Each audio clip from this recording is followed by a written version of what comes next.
አብዛኞቻችን ለኛ የተመቸንን ጾም ነው የምንጾመው። አብዛኞቻችን ለኛ የተመቸንን ጸሎት፣ ስግደትና ምጽዋት ነው የምናደርገው። ህጉ ስርዓቱ ቤተክርስቲያኒቷ እንድናድግ በምትፈቅደን ልክ የምናደርገው ሰዎች በጣም ጥቂት ነን። ብዙዎቻችን ለራሳችን ምቾትና ለራሳችን እረፍት ሊሰማን በሚችለው መንገድ ነው የምናደርገው። ግን ያ ልክ አይደለም። አብዛኞቻችን ግን እስከ 6 የምንጾመው እውነቱን ልንገራችሁ ከንስሐ አባቶቻችን ጋር ራሱ ያለብንን ድክመት ተነጋግረን አይደለም። እስከ 6 መጾም እንደሚመቸን ስላወቅን እውነት አስብ እውነት ነው። ራሳችን ስለተስማማን ስለወደድን ስለፈቀድን ራሳችን ለኛ ይሆነናል ብለን ስለመረጥን ነው እንጂ ድክመታችንን ራሱ ከነፍስ አባቶቻችን እግር ስር ቁጭ ብለን ተናዘንበት አይደለም። ይሄ ብቻ አይደለም የሚያሳዝነው፣ የኛ ቁጥር ማሳነሱ አይደለም ጉዳዩ። ሌላውም ቁጥር እንዲያሳንስ የምናበረታታው ማን ነው? እኛው አይደለም? ችግር እኮ የለም እስከዚህም ብትቆያን ያክል ነገሩን መጫን አያስፈልግም የምንለው እኛው። እኛ እግዚአብሔር ፊት አንዴ በራድ፣ አንዴ ትኩስ፣ አንዴ አማኝ፣ አንዴ ተጠራጣሪ፣ አንዴ የተንበረከክን፣ ሌላ ጊዜ ላይ ተነስተን የምንሮጥ እንሆናለን እንጂ እግዚአብሔር አምላክ ስለኛ ስለሮጥ ነው አብሮ የሚሮጥ፣ ስለኛ ስለኮበለን ነው የሚኮበልን፣ እኛ ስናምነው የሚያምነን፣ እኛ ስንጠራጠረው ደግሞ የሚጠራጠረን አምላክ አይደለም። እሱ አይለዋወጥም፣ እኛ ነን የምንቀያየርበት። ክርስቲያኖች ከእግዚአብሔር ፊት አሁንም እኛ እየሸሸን ያለነው በደል በመስራት ብቻ አይደለም፣ ለራሳችን ከእግዚአብሔር በላይ አውቅለታለሁ ብለን በመመጻደቃችን። እግዚአብሔር ለኛ ከኛ በላይ የሚያውቅልን ብቻ አይደለም፣ ከኛ በላይ የሚጨነቅልን፣ ከኛ በላይ የሚያስብልን፣ ከኛ በላይ ሁሉን ነገር ሊያደርግልን የታመነ ነው።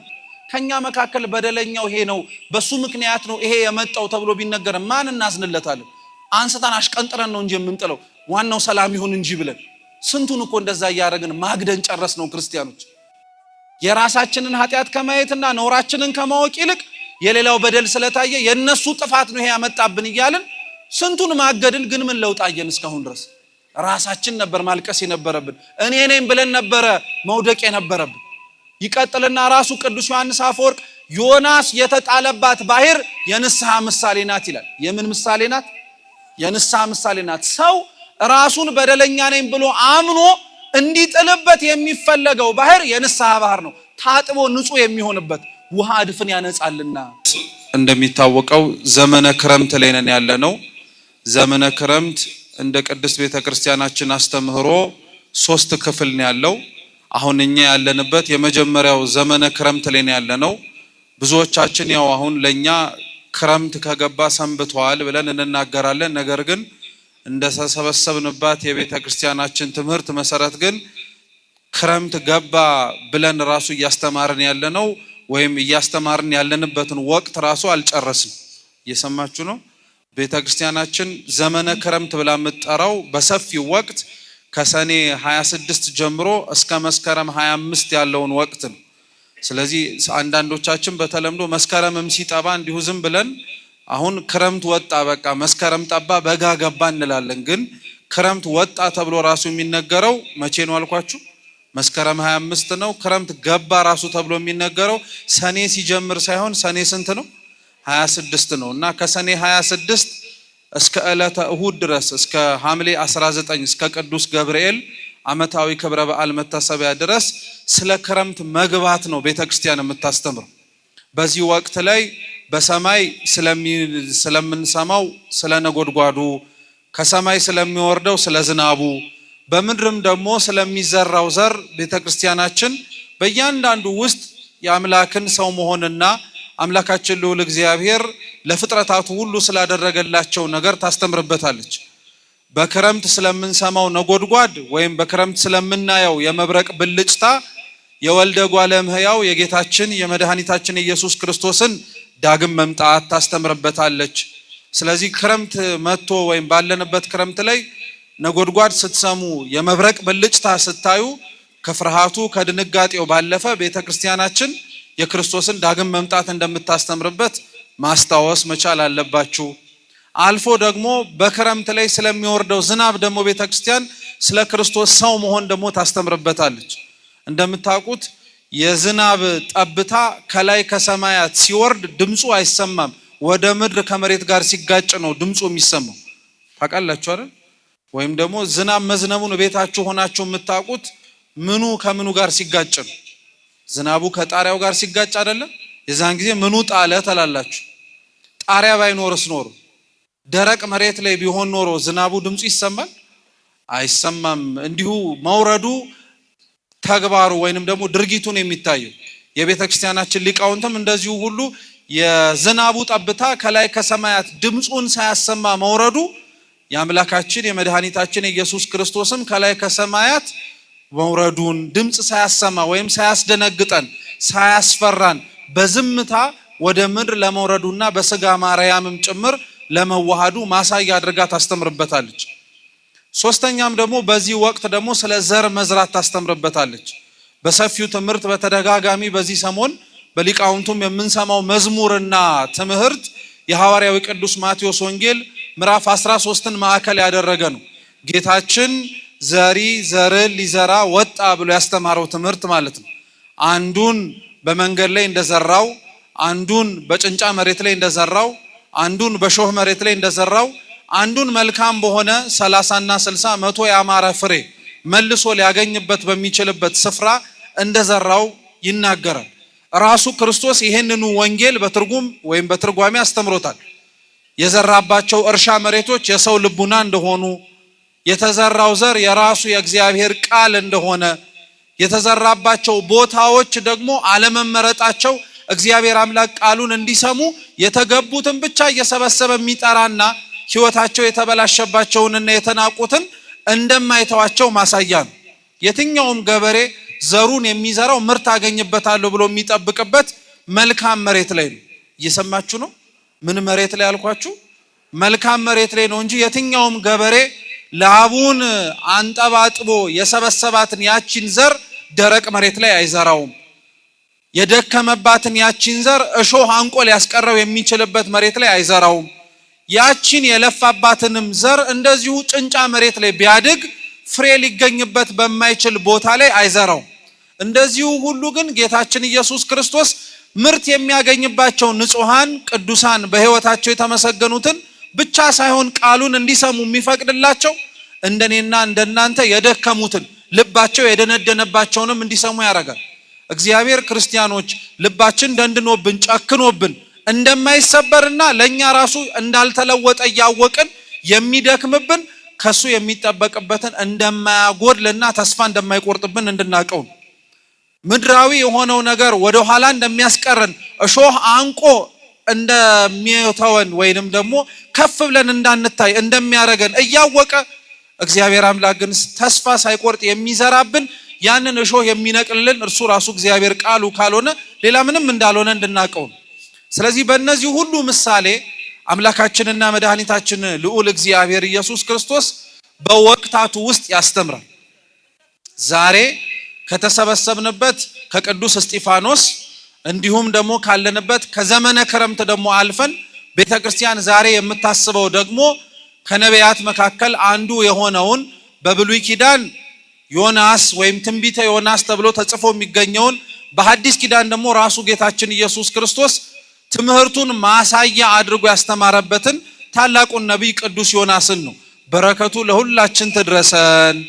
ነቢዩ ዮናስ በብሉይ ኪዳን ከሚታወቁ ነቢያት መካከል አንዱ ነው።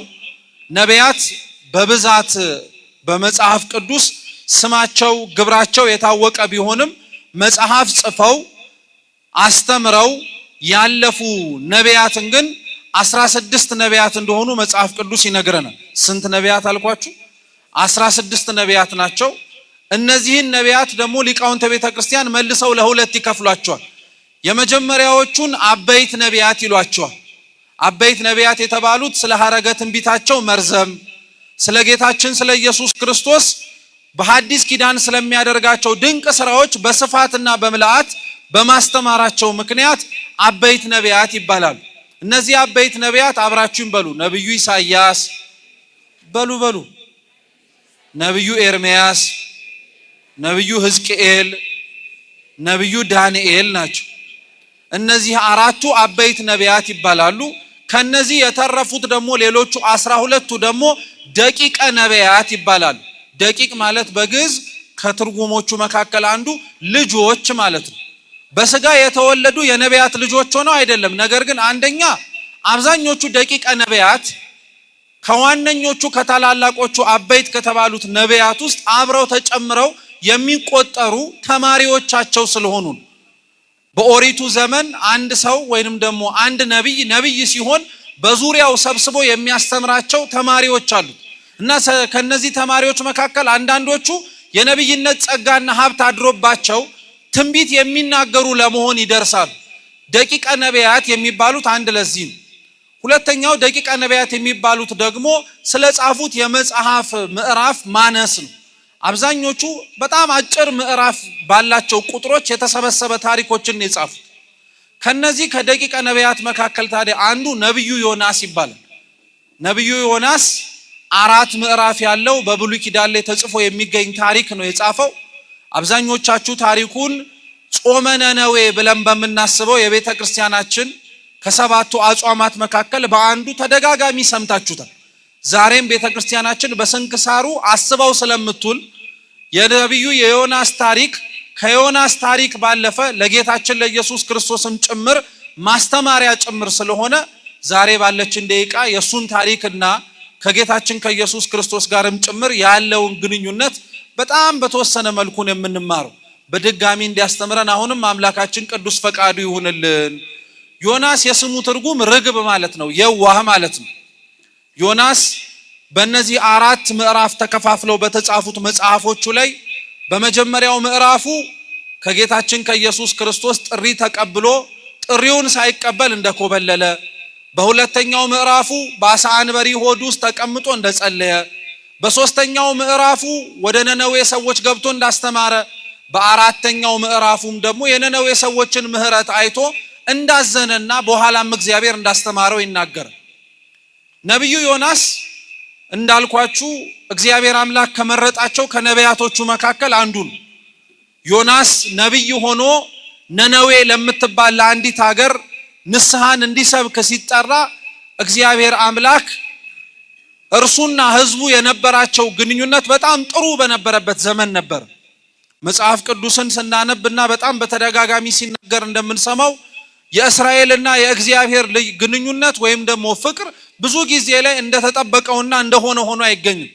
አንዳንድ ጊዜ ላይ እስራኤላውያን ለእግዚአብሔር ያላቸው ቀናይነት እጅግ የሚያስቀና፣ እጅግ ለእግዚአብሔር ያላቸው ፍቅር ለሌላውም ጭምር ተምሳሌት ሆኖ የሚጠቀስ ነው። በሌላ ቦታ ላይ ደግሞ ስታገኟቸው እነዚሁ እግዚአብሔርን የሚወዱት ህዝብና እነዚሁ እግዚአብሔርን ያከብሩታል የተባሉት የተመረጡት እስራኤላውያን እግዚአብሔርን መልሰው ደግሞ ሲያሳዝኑት ታያላችሁ። በእነዚህ ሁሉ በእነሱ የስሜት መለዋወጥና የሁኔታ መቀያየር ውስጥ ግን አንዱ እግዚአብሔር አምላክ የሚወዳቸውና የመረጣቸው ግን አይለዋወጥም ነበር።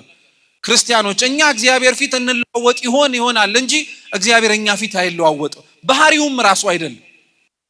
እኛ እግዚአብሔር ፊት አንዴ በራድ፣ አንዴ ትኩስ፣ አንዴ አማኝ፣ አንዴ ተጠራጣሪ፣ አንዴ የተንበረከክን፣ ሌላ ጊዜ ላይ ተነስተን የምንሮጥ እንሆናለን እንጂ እግዚአብሔር አምላክ ስለኛ ስለሮጥ ነው አብሮ የሚሮጥ፣ ስለኛ ስለኮበለን ነው የሚኮበልን፣ እኛ ስናምነው የሚያምነን፣ እኛ ስንጠራጠረው ደግሞ የሚጠራጠረን አምላክ አይደለም። እሱ አይለዋወጥም፣ እኛንን የምንቀያየርበት። በእነዚህ ሁሉ ሰሞናትና በእነዚህ ሁሉ ወቅታት ግን በተለይ ነብዩ ዮናስ በተመረጠበትና አገልግሎት እንዲሰጥ በተላከበት ወቅት ላይ እስራኤላውያንና እግዚአብሔር በጣም ጥሩ የሆነ ግንኙነት ነበራቸው። እግዚአብሔር አምላክ ከሞቀው ከደመቀው ርስቱ እንድትሆን ከመረጣት ከእስራኤላውያን ወገን ነው ዮናስን ጠርቶት ሂድና ነነዌ አስተምር ብሎ የላኩት። በጣም ነው የሚገርመው እኮ በነገራችን ላይ ልብ ብላችሁ ስሙኝም ክርስቲያኖች፣ እግዚአብሔር ሰው የሆነባታል ተብላ የተመረጠችው የእስራኤል ነገድ ናት። እግዚአብሔር ይወለድባታል ተብላ የተመረጠችው የእስራኤል ከተማ ናት። ከሁሉም ህዝብ እግዚአብሔር አብልጦ ይወደዋል ተብሎ የተነገረላት እቺው እስራኤል ናት። እግዚአብሔር ታዲያ ከህዝቡ ከእስራኤላውያን ጋር እንዲህ ያለ የተመቻቸ ጥሩ የሆነ እነርሱ ለእርሱ እርሱም ለነሱ ጥሩ ሆነው ሳለ ለምንድነው ስለማያምኑት እንደ ነነዌ ላሉት በአሕዛብ መካከልና መንገድ ለሚኖሩት ጣዖት ለሚያመልኩ ነውርና ኃጢአት ለሚሰሩ ሰዎች አዝኖ ሂዱና አስተምሩ የሚለው ብሎ የሚልከው ብለን እንድንጠይቅ እንገደዳለን። ክርስቲያኖች እግዚአብሔር ስለተረፉት ሰዎች፣ እግዚአብሔር በደጁ ስለተሰበሰቡት ሰዎች፣ እግዚአብሔር ቃሉን ለመስማት ለተገኙት ሰዎች ብቻ የሚያዝን የሚራራ እንደሱን ለመስማትና ለማዳመጥ ቅርብ የሆነ ብቻ አይደለም። ከሱ የኮበለሉትን ከሱ የራቁትን እሱን ለማወቅ ያልታደሉትንም ጭምር እግዚአብሔር አምላክ ይፈልጋቸዋል። ክርስቲያኖች ይህ ሊያጽናናን ሁላችንንም ያስፈልጋል። እውነትም ደግሞ የሚያጽናናልም ጭምር ክርስቲያኖች እግዚአብሔር እውነት እንደጠበቀን ሆነን ሳንገኝለት አሁንም መፈለጉ እግዚአብሔር አሁንም እንደነገረን ሳናዳምጠው ጆሮአችንን ዘግተን ሳለን አሁንም ግን እርሱ ልናዳምጠው የምንችል እንድንሆን እድል እየሰጠ ቃሉን ማስተላለፉ መናገሩ ከዚህ የበለጠ ቸርነቱ አለ እንዴ ክርስቲያኖች? አለ? የለም እኮ በእውነት ለመናገር ለእስራኤላውያን ያዘነው እግዚአብሔር ለነነዌ ሕዝብም አዘነለት እኮ ማለት ለሚያምኑት የሚመለከተው እግዚአብሔር ለማያምኑትም ጭምር ይመለከታል፣ ያያቸዋል፣ ይራራላቸዋል ማለት ነው። የእግዚአብሔር አባትነቱ ተከፍሎት ስለሌለበት እኮ ነው። አይደንቃችሁ? እኛ አምነነው ተሰብስበን ፀሐይን ለሚያወጣ ዝናብን ለሚያዘንብ ብለን እንደምንበረከክለት ሁሉ ፀሐይን የሚያወጣው ሌላ ነው ዝናብን የሚያዘንበውም ሌላ ነው ብለው ለሚናገሩት ሁሉ እንደዚህ ስላሉኝ ብሎ ጀርባቸውን አይሰጣቸውም እግዚአብሔር። እርሱ ራሱ ወደ እነሱ እየሄደ ይመለከታቸዋል እንጂ። ስለዚህ የሰው ነፍስ መጥፋት ግድ ስለሚለው እግዚአብሔር አምላክ ዮናስን ጠርቶ ወደ ነነዌ ይሄዳል። እንደምታውቁት ግን ታሪኩን ነነዌ ድረስ ሄዶ ለማስተማር ነነዌ ድረስ ሄዶ ንስሐን ሰብኮ ህዝቡን ወደ እግዚአብሔር እንዲመለሱ ለማድረግ ዮናስ ብዙም አልተመቸውም ነበረ። ለምን መሰላችሁ? አንደኛ ዮናስ ነነዌ ድረስ ሄዶ ለማስተማር ብዙም ደስ ያልተሰኘበት ምክንያት እንዳልኳችሁ ትንቢት የተነገረው እግዚአብሔር ሰው ይሆናል ተብሎ ነቢያት ሲያስተምሩ የሰማው እርሱ ከተወለደበትና ካለበት ከኢየሩሳሌም ነው እንጂ ከአሕዛብ አይደለም። ስለዚህ እግዚአብሔርን አሕዛብ ለአንተ ምንህ ናቸው? አትወለድባቸው፣ አትቆጠርባቸው፣ ከነሱ መካከል አትገኝባቸው፣ ለምን ስለነሱ ግድ ይልሃል ብሎ በማሰብ ለመኮብለል ለመሸሽ ወደ እነሱ ላለመሄድ ሞከረ። አንድም እዛ ድረስ ሄዶ ነነዌ ድረስ ላለማስተማር ደግሞ ዮናስ ይሄንን ያክል የጎረበጠው ደግሞ ምንድነው? ዮናስ ምንም እንኳን አሁን ለነገርኳችሁ ምክንያት አይምሮ አስቦ ወደ ኋላ ቢኮበልልም ሁለተኛ ደግሞ ዮናስ ወደ ኋላ ለመሸሽ የተገደደበት ምክንያት ምዕራፍ 3 እና ምዕራፍ 4 ላይ ሲናገር መናገሩን ሄጄ እናገራለሁ እነርሱ ሰምተውኝ ግን ንስሐ ቢገቡ በአረኝ ብለው ራሳቸውን ቢያንበረክኩ ግን አንተ እንደምትበራቸው አውቃለሁ። ስለዚህ እኔ ሐሰተኛ ለመባል ውሸታም ለመባል ብታመልከው እግዚአብሔር ይህን ያደርጋል ብለህ ተናግረ ነገር ግን ሳያደርግ ተገኝቷል ተብሎ ለመከሰስ እውነት ለመናገር ይህንን ያክል አልደክምም አለ። በቁመናው ስትመለከቱት በነገራችን ላይ ዮናስ ለእግዚአብሔር ያዘነን የሚመስለው እየሰማችሁ ነው። ዮናስ ለእግዚአብሔር ያዘነለት ነው የሚመስለው። እግዚአብሔር ሐሰተኛ እንዳይባል እግዚአብሔር የተናገረውን ያስቀራል እንዳይባል የተጨነቀለት ነው የሚመስለው። ቅዱስ ዮሐንስ አፈወርቅ ግን በውስጥ ይላል ዮናስ ለራሱን ክብር ተጨንቆ ነበር ይላል። ክርስቲያኖች የራሳችሁን ክብር ፈልጋችሁ እግዚአብሔርን ማምለክ አይቻልም። እየሰማችሁ ነው። እግዚአብሔር እንዲያመልኩት የሚፈልገው እግዚአብሔር እንዲገዙለትና እንዲንበረከኩለት የሚፈልገው እያስመሰሉ የሚመጡትን ሳይሆን የእውነት በመንፈስ የእውነትም ደግሞ የሚንበረከኩለትና ክብራቸውን ከእርሱ ስር ዝቅ አድርገው ለመኖር የሚመርጡለትን ሰው ነው። እንደነዚህ አይነቱን እግዚአብሔር አምላክ ይፈልጋቸዋል። ክብራቸውን እየፈለጉ በእግዚአብሔር መከበርን ለሚፈልጉ ራሳቸውን እየፈለጉ ነገር ግን በእግዚአብሔር መፈለግ ለማይፈልጉ ሰዎች ግን በጣም ከባድ ነው የሚሆነው ህይወታቸው ሁሉ። ስለዚህ ዮናስ በውጭ ለእግዚአብሔር የተቆረቆረ በውስጥ ደግሞ ስለራሱም ጭምር እያሰበ አልፈልግም ብሎ ወደ ተርሴስ ኮበለለ። ሊቃውንት አባቶቻችን የዮናስን ወደ ተርሴስ መኮብለል ከአንድ ቦታ ወደ ሌላ ቦታ ለመሄድ አድርጎ የሚነሳ ጉዞ አድርገው አልተመለከቱትም ነበር። ተርሴስ በጊዜው በነበረው ቋንቋ ትርጉማ የዓለም ደስታ ማለት ነው። የምን ደስታ አልኳችሁ? የዓለም ደስታ ማለት ነው። አንድም ደግሞ ሊቃውንት ተርሴስ ማለት በገዛ አይምሮ ማሰብ ነው ይላሉ። በምን አይምሮ? በገዛ አይምሮ። ዮናስ ኮበለለ ወደ ተርሴስ ማለት አንደኛ የዓለምን ደስታ መረጠ ማለት ነው። እግዚአብሔር አምላክ ሊያዘው ከፈቀደውና አድርግልኝ ካለው ይልቅ ለእርሱ የሚስማማውን ነገር መረጠ። ከእግዚአብሔር ሰው የሚኮበልለው ክርስቲያኖች ኃጢአት በመስራት ብቻ አይደለም። ሰው ከእግዚአብሔር የሚኮበልለው ለራሱ የሚመቸውን ነገር ለማድረግ በመምረጥም ጭምር። ለራሳችን የሚመቸንም በመምረጥ ለራሳችን የሚደላንን ነገር ጭምር በማድረግ ብቻ እድገት አይመጣም። ክርስቲያናዊ ህይወት አይጎለብትም። ክርስቲያኖች እውነቱን ልንገራችሁ፣ አብዛኞቻችን ለኛ የተመቸንን ጾም ነው የምንጾመው። አብዛኞቻችን ለኛ የተመቸንን ጸሎት፣ ስግደትና ምጽዋት ነው የምናደርገው። ህጉ፣ ስርዓቱ፣ ቤተክርስቲያኒቷ እንድናድግ በምትፈቅደን ልክ የምናደርገው ሰዎች በጣም ጥቂት ነን። ብዙዎቻችን ለራሳችን ምቾትና ለራሳችን እረፍት ሊሰማን በሚችለው መንገድ ነው የምናደርገው። ግን ያ ልክ አይደለም። በትንሹ እንኳን ምሳሌ ልስጣችሁ ክርስቲያኖች። ዛሬ የተሰበሰብንበት ዕለተ ዓርብ ነው። ስርዓቱ የቤተ ክርስቲያን እንደሚያዘው ከሆነ አንድ ሰው በዕለተ ዓርብ ሆነ በዕለተ ረቡዕ ቅዳሴ ተወጥቶ እስከሚወጣበት ጊዜ እስከ 9 ሰዓት እንዲጾም ሕጉ ያዛል። አብዛኞቻችን ግን እስከ 6 የምንጾመው እውነቱን ልንገራችሁ ከንስሐ አባቶቻችን ጋር ራሱ ያለብንን ድክመት ተነጋግረን አይደለም፣ እስከ 6 መጾም እንደሚመቸን ስላወቅን። እውነት አስብ፣ እውነትም ራሳችን ስለተስማማን ስለወደድን ስለፈቀድን ራሳችን ለኛ ይሆነናል ብለን ስለመረጥን ነው እንጂ ድክመታችንን ራሱ ከነፍስ አባቶቻችን እግር ስር ቁጭ ብለን ተናዘንበት አይደለም። ይሄ ብቻ አይደለም የሚያሳዝነው፣ የኛ ቁጥር ማሳነሱ አይደለም ጉዳዩ። ሌላውም ቁጥር እንዲያሳንስ የምናበረታታው ማን ነው? እኛው አይደለም? ችግር እኮ የለም እስከዚህም ብትቆያን ያክል ነገሩን መጫን አያስፈልግም የምንለው እኛው ነው። ወደ ተርሴስ መኮብለል ወደ ተርሴስ መሄድ ማለት ከእግዚአብሔር ፊት የሚሸሸው ኃጢአት በመስራት ብቻ አይደለም፣ ስጋዊ ምኞትና የራስን ደስታም ጭምር በመምረጥም ነው። እየሰማችሁኝ ነው? ሁለተኛው የተርሴስ ትርጉም ደግሞ በማን አእምሮ ወይም በማን ማሰብ ብያችኋለሁ? እስኪ በራስ ማሰብ በሉ እንጂ በራስ ማሰብ። ዮናስ ተነስቶ ወደ ተርሴስ ልኮብልል ሲል እግዚአብሔር ለሱ ያሰበለትን ሐሳብ አይሆንልኝም እያለ ነው። በሌላ አማርኛ እግዚአብሔር ለዮናስ ያሰበለት ሐሳብ ነነዌ ሂድ ብሎ ነው። ዮናስ ለራሱ ያሰበው ሐሳብ ከነነዌ ሸሽቶ ወደ ተርሴስ መሄድ ነው። እግዚአብሔርን ዮናስ የኮበለለበትና የሸሸበት ኃጢአት በመስራት ብቻ አይደለም። አሁንም ከእግዚአብሔር ፊት ዮናስ የሸሸው በራሱ አእምሮና በራሱ አስተሳሰብ በማሰብና በመመካትም ጭምር ነው። አሁንም ድጋሚ እላችኋለሁ ክርስቲያኖች፣ ከእግዚአብሔር ፊት አሁንም እኛ እየሸሸን ያለነው በደል በመስራት ብቻ አይደለም፣ ለራሳችን ከእግዚአብሔር በላይ አውቅለታለሁ ብለን በመመጻደቃችን። እግዚአብሔር ለኛ ከኛ በላይ የሚያውቅልን ብቻ አይደለም፣ ከኛ በላይ የሚጨነቅልን፣ ከኛ በላይ የሚያስብልን፣ ከኛ በላይ ሁሉን ነገር ሊያደርግልን የታመነ ነው። የሚወደን ሰው እንኳን ክርስቲያኖች እግዚአብሔር ሊወደን ከሚችለው ፍቅር አንጻር እንኳን ሊወዳደር ሊነጻጸር አይችልም። ምሳሌ ልስጣችሁ። እግዚአብሔር አምላክ እና ሌላው ሰው የሚወዳችሁ ፍቅር ቅዱስ መጽሐፍ በተናገረው በአንድ ምሳሌ ራሱ አነጻጽረን እንመልከቱ። የትኛውም ያገባችሁ ሰው፣ የትኛውም የወለዳችሁት ልጅ፣ የትኛውም እስካሁን ድረስ ባልንጀራችሁ የሆነው ሰው የፀጉራችሁን ቁጥር ያውቀዋል? አታስቡበት። ሊያውቀውም አይችልም፣ አያውቀውምም ጭምር። እግዚአብሔርስ ያውቀዋል? ያውቀዋል። ፀጉራችሁ ቁጥር ድረስ አውቀላችኋለሁ እኮ ማለት ይሄንን ያክል ፀጉርህን አንድ በአንድ ቆጥረዋለሁ ብቻ ለማለት እኮ አይደለም። የፀጉርህ ብዛት ራሱ በእኔ ፊት የምጨነቅበት ጉዳይ ነው አለ። የፀጉርህ ብዛት ራሱ በጥቃቅኑ ያክል እኔ የማስብለት ማለት እኮ። የፀጉራችሁ ዘለላ ቀጭን ነው፣ ለአንተ የሚያሳስብህ ነገር በሙሉ ለእኔ ያሳስበኛል አለ።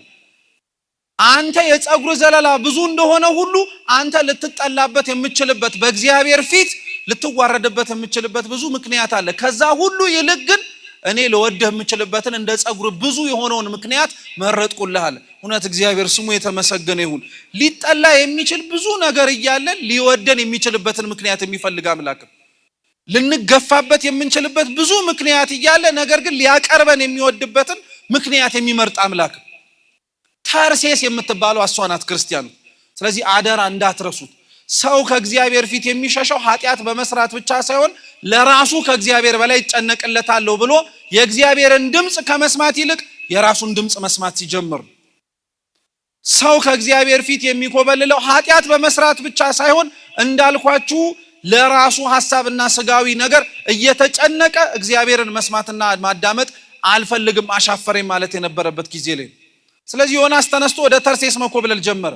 ብዙም ሳይርቅ ብዙም ሳይሄድ እዛው የነበረበት መርከብና ተሳፍሮ የሚሄድበት ጀልባ ላይ ግን ታላቅ ማዕበል መጣ። በጣም ነው የሚገርማችሁ።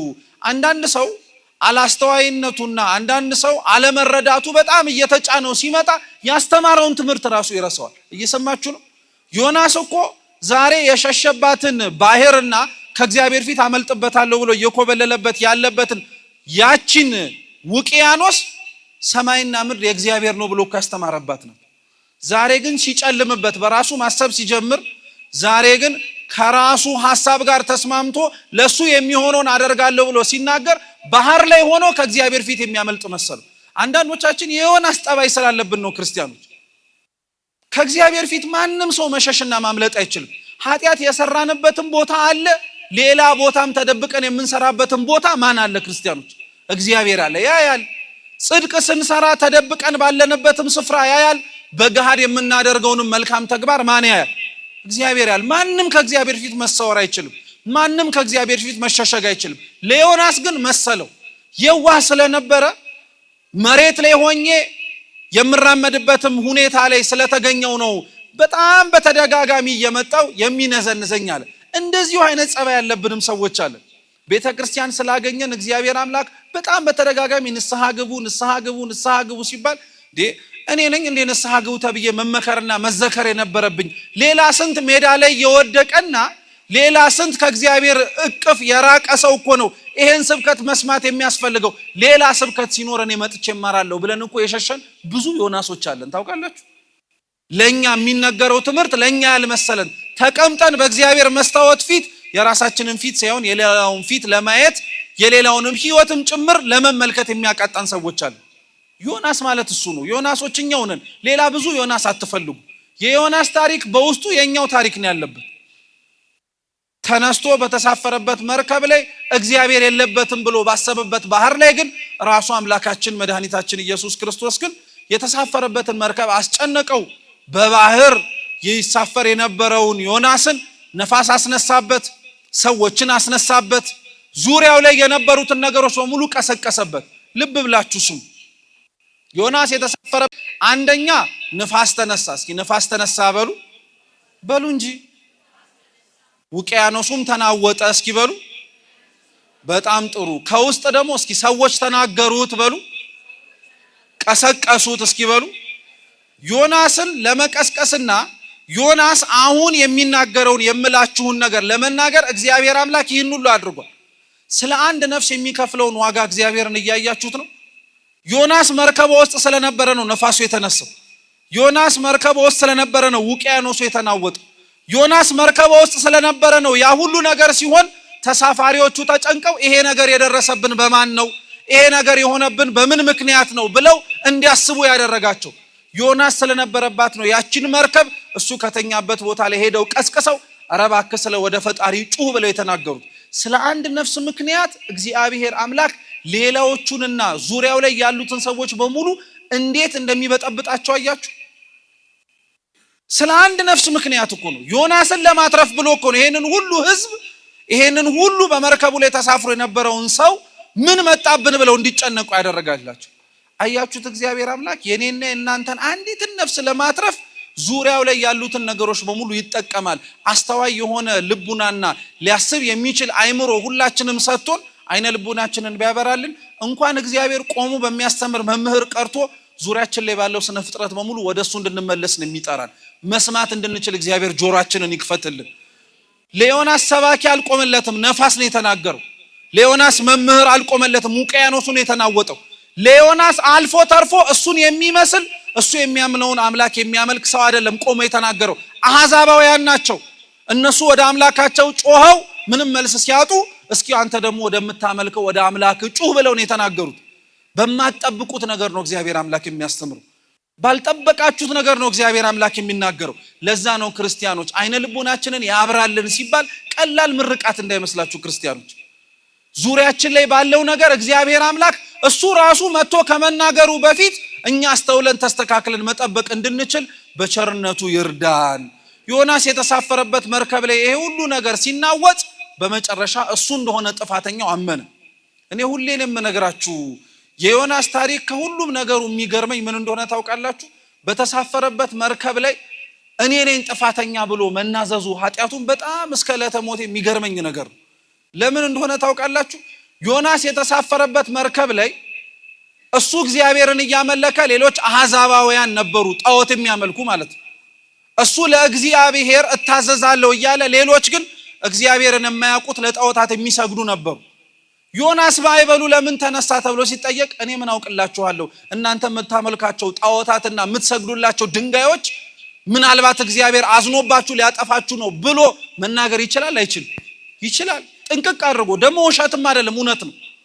ግን ዮናስ ሌሎቹ ዙሪያዎቹ ላይ የተሰሩትን ሌሎቹ ዙሪያዎቹ ላይ ያደርጉት የነበሩትን ኃጢያትና ነውር ከማየት ይልቅ የራሱን ኃጢአትና ነውር ለማሰብ መረጠ። የራሳችንን በደል ለማየት እግዚአብሔር አምላክ ይፍቀድልን። አብዛኞቻችን ችግራችን ከሰው ክፋት፣ ከሰው ነውር፣ ከሰው ኃጢአት ውስጥ ተዘፍቀን ስናቦካ የራሳችንን ነገር እንረሳዋለን። እግዚአብሔር በሰው ኃጢአት ማናችሁንም አይጠይቃችሁም፣ በራሳችሁ በደል ግን ይፈረድባችኋል። ሁላችንም ማለት ነው። ቅዱስ ዮሐንስ አፈወርቅም ይናገራል።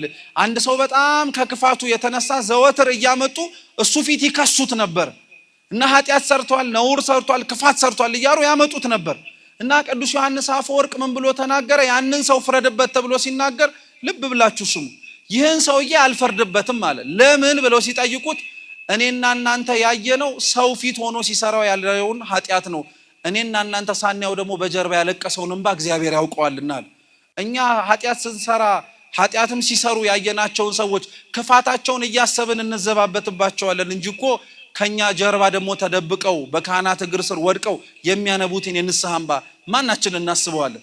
እሱን ለማሰብም ጊዜው የለንም። ክርስቲያን ከባቴ አበሳ ነው፣ ነውር የሚሸፍን ነው።